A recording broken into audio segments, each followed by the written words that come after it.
कौन है कौन से एक व्यक्ति बा मनीष मरीगले तार क्रियाक्रम कहीं करा जाए तार क्रियाकर्म कर उद्देश्य होची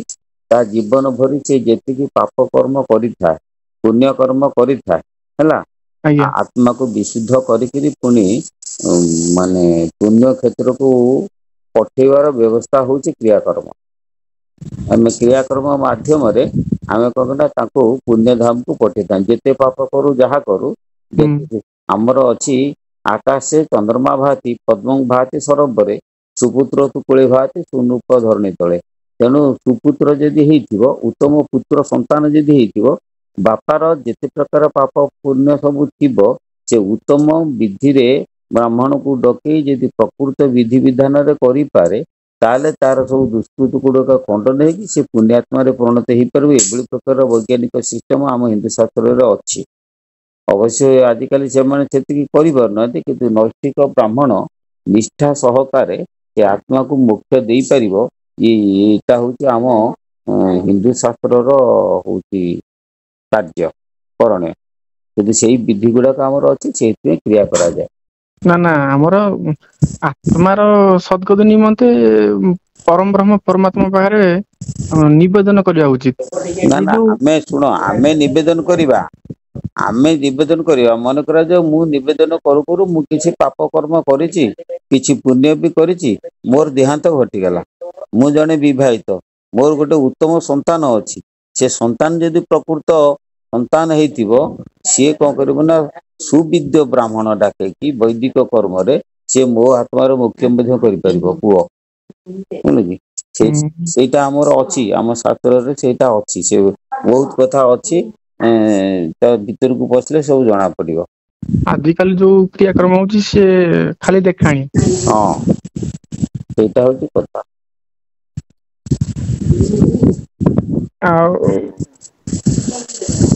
आपन सारे कथा टी खाली भल लागला ससले हा मु ताले काली नले फोन ना ना एबे को मु व्यस्त थिने सुदा मनटा स्थिर अछि को स्थिर अछि दा ठीक है कोन कोन मु ए कटक रु कहउतले हां हां को से कौन हूँ ना मु जो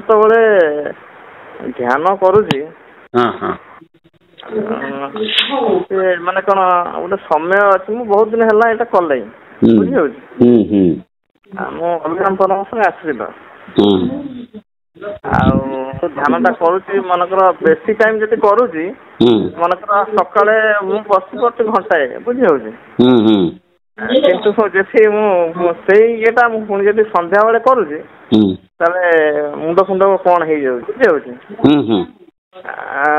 से कौन तार किसी ये अच्छी कि हाँ अच्छी शुण सेटा होची कौन ना तुम बॉडी परमिट करने एते समय ध्यान करियो जानी पड़छ आज्ञा जदी होची तमे गोटे कथा करो काई ना तमे टिके आशावादी ही पड़छ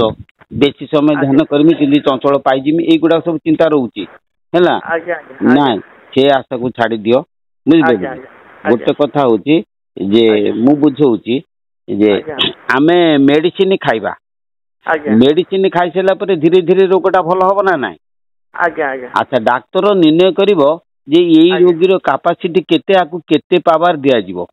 काहाको 500 mg दिया होची काहाको 1000 mg भी दिया होची तेनु निज कैपेसिटी अनुसार दिया जाउची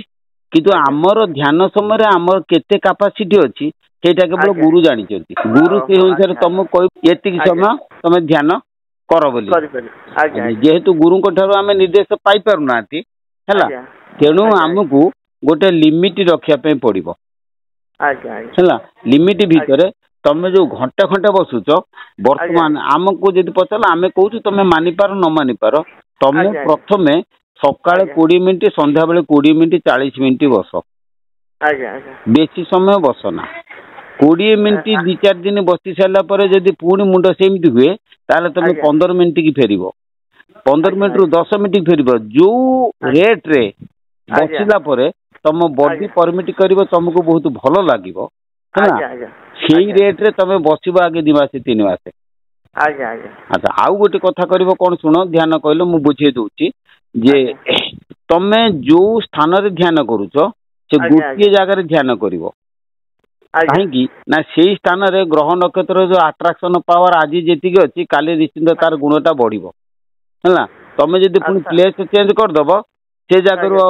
ସେଠି ଗୋଟେ ପ୍ରକାର ଆକର୍ଷଣ ଶକ୍ତି ଅଛି ସେ ଜାଗାରେ ଖେଳୁଛି ପୁଣି ଦେଖିବ ଆଉ ଗୋଟେ ଜାଗାକୁ ଗଲେ ସେ ଆକର୍ଷଣକୁ ବଦଳିଯିବ। ଆଚ୍ଛା ସମୟ ତମେ ଯୋଉ ସମୟରେ ବସୁଛ ଠିକ ସେଇ ସମୟରେ ବସିବ କାହିଁକି ନା ବିଶ୍ୱ ବ୍ରହ୍ମାଣ୍ଡରେ ଏମିତି ଗୋଟିଏ ଅଛି ପୃଥିବୀରେ ଏମିତି ଗୋଟେ ଘୂର୍ଣ୍ଣନ ନିୟମ ଅଛି ଆଜି 10ଟା ବେଳେ ତମେ ଯୋଉ କାମ କରୁଛ କାଲି 10ଟା ବେଳେ ପୁଣି ସେଇ ପାୱାରଟା ସେଇ ଜାଗାକୁ ଆସିବ। ତେଣୁ ଯଦି ତମେ ସକ୍ସେସଫୁଲ ହବା ପାଇଁ ଚାହୁଁଛ ଗୋଟିଏ ଜାଗାରେ ବସ ଏକ ଦେବା ଏକ ସେବା ଏକାକାର ଏକାଗାର ଏକାଧାର କଲେ ପାଇବ ଗୁରୁ ବିଚାର। ଏକାଗାର ଗୋଟିଏ ଘରେ ବସିବ ଏକାଧାର ଗୋଟିଏ ରିଦିମରେ ତମେ ଯାହାକୁ ସ୍ମରଣ କରୁଛ କରିବ ହେଲା। ଆଉ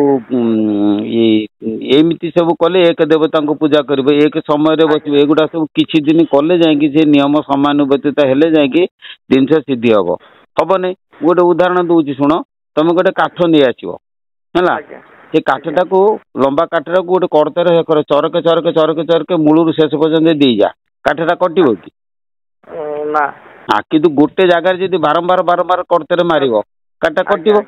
ଠିକ ସେଇଭଳି ପ୍ରକାର ତମର ଯଦି ଧ୍ୟାନ ଗଭୀର ତମ ଯିବ କିମ୍ବା ତମେ ସମାଧି ସ୍ତରକୁ ଆସିବ ତାର କାରଣଟା ହଉଛି ଯେ ଗୋଟେ ଜାଗାରେ ଏଟା ଚାଷ ଭଳିଆ ଏଟା ତମେ ନାଗିବାକୁ ପଡିବ। ଆଉ ମୁଁ ୟାର ସଡୁ କାମ କରିବି ମନ ଦେଇଥିବି ଏଣି ତେଣିକି ହାତ ପଦେଇଥିବି ଗୁଡି ଆଣିକି ହେଇପାରିବନି। ତମେ ଯେମିତି ଆମେ ଚାଷ କରୁଛନ୍ତି ସେମିତି ଆମେ ଯଦି ଧ୍ୟାନ କରିବା ସ୍ୱତନ୍ତ୍ର ତାହା ପାଇଁ ସ୍ୱତନ୍ତ୍ର ଟାଇମ ଦେବା ସ୍ୱତନ୍ତ୍ର ନିୟମ ରଖିବା ଖାଦ୍ୟପେୟର ମଧ୍ୟ ସେମିତି ଆମେ ପରିବର୍ତ୍ତନ କରିକି ରଖିବା। ସେଇଠି ଗୋଟେ କଥା ମୁଁ କହିଲି ଆମର ଦିନଚର୍ଯ୍ୟାଟା କେମିତି କଣ ହବା ଦରକାର? ବାସ୍ ଦିନଚର୍ଯ୍ୟାଟା ହବା କଥା ହଉଛି ଶୁଣ ଆମର ଗୀତାରେ ବି କହୁଛି ଶୁଣ 6ଠ ଅଧ୍ୟାୟ 16 ଶ୍ଲୋକରେ କୁହାଯାଇଛି ନାତ୍ୟ ସ୍ନାତସ୍ତୁ ଯୋଗୋସ୍ତି ନଚୈକାନ୍ତ ମନସ୍ନାତଃ ନଚାତି ସ୍ୱପ୍ନଶୀଳସ୍ୟ ଜାଗ୍ରतो ନୈବ ଚାର୍ଜୁନ। ଅର୍ଥାତ୍ ବହୁ ଭୋଜି ବହୁ ଉପାସୀ ବହୁ ନିଦ୍ରାଭିଳାଷୀ ବହୁ ଜାଗ୍ରତର ଅର୍ଜୁନ ଯୋଗ ପଡଇ ଖସି। ବହୁ ଭୋଜି ବେଶୀ ଖାଇବନି ବହୁ ଉପାସୀ ଅତ୍ୟଧିକ ଉପାସ ରହିବନି ବୁଝିଲ କି ବହୁ ନିଦ୍ରାଭିଳାଷୀ ବେଶୀ ଶୋଇବନି ବହୁ ଜାଗ୍ରତ ଅତି ଅନିଦ୍ରା ହବନି ଅର୍ଥାତ୍ ସବୁ ଗୁଡାକ ମିଡିୟମ ଚାଲିବ। ଆଉ କଣ ପୁନଶ୍ଚ ସେଇ ଅଧ୍ୟାୟର 17 ଶ୍ଲୋକରେ କୁହାଯାଇଛି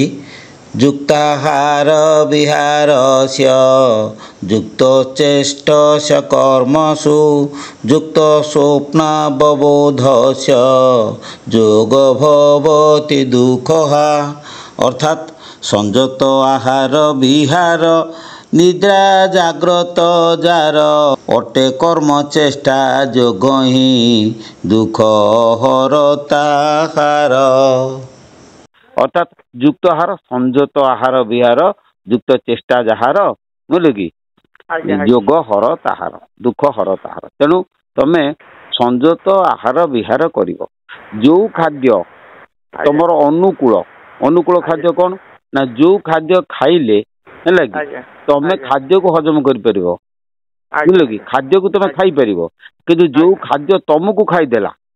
ହେଲା କି ସେ ଖାଦ୍ୟରେ ତମର ପ୍ରତିକୂଳ ଖାଦ୍ୟ ହେଇଯିବ ତମକୁ ବିପରୀତ ଆସିବ। ମାଛ ଖା ମାଂସ ଖା ପିଆଜ ଖା ରସୁଣ ଖା ମୋର ଖାଦ୍ୟରେ କୌଣସି କଥା ମୋର କମ୍ପ୍ରୋମାଇଜ ନାହିଁ କିନ୍ତୁ ଗୋଟିଏ କଥା ହଉଛି ଯାହା ଖାଇବ ସେ ଖାଦ୍ୟଟା ଯେମିତି ତମେ ଖାଅ ସୁସୁପାଚ୍ୟ ପରିପକ୍ୱ ହବ ଶରୀରରେ ସରସ ହବ ଗ୍ୟାସ ଏସିଡିଟି ହବ ନାହିଁ ପୁରା ତମ ଶରୀର